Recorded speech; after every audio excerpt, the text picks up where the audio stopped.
Magandang umaga, kumusta po? Narito po ulit ang update natin para sa lagay ng ating panahon ngayong umaga po ng October 8, 2024 na kung saan sa ngayon ay may daloy na po ng mahinang bugso ng amihan o yung tinatawag po natin na northeasterly surface wind flow dito po sa northern part ng Northern Luzon.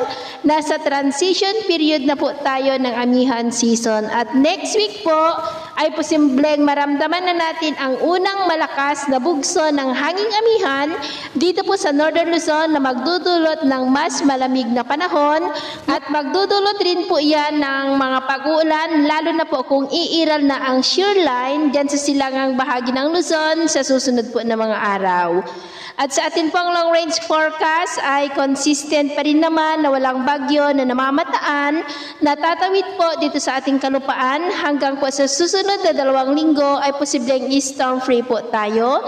Pero hindi pa rin inaalis ang posibilidad na may mabuong sama ng panahon sa paligid ng ating bansa at ang development ng mga yan ang atin pong babantayan. At sa lagay ng ating panahon ngayong madaling araw ay generally fair weather po sa malaking bahagi ng ating bansa pero may tsansa pa rin ng mga isolated rains sa ilang bahagi po ng Babuyan Islands, Polillo Island, Bataan, Metro Manila, Rizal, Laguna, Batangas, Catanduanes, Mamburao at San Jose sa may Mindoro, Dumaguete, Tagbilaran, Jagna, Maasin sa may Leyte, Catbalogan, Dinagat Island at Sarangani.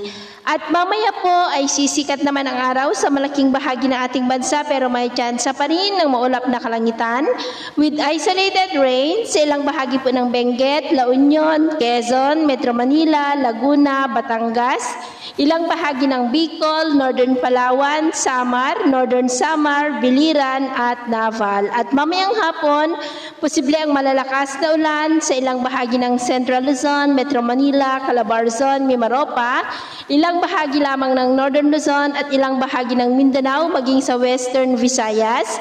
Kaya mag-ingat po tayo sa posibleng banta pa rin po ng mga pagbaha at pagguho ng lupa.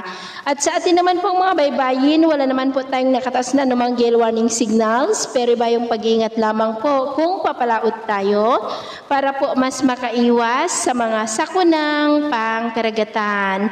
So ito po ang latest update natin sa araw na ito. Ako po muli si James na nagsasabing sa kahit anong pagsubok po na darating sa ating buhay, huwag na huwag po tayong mawawalan ng pag-asa. Thank you and God bless.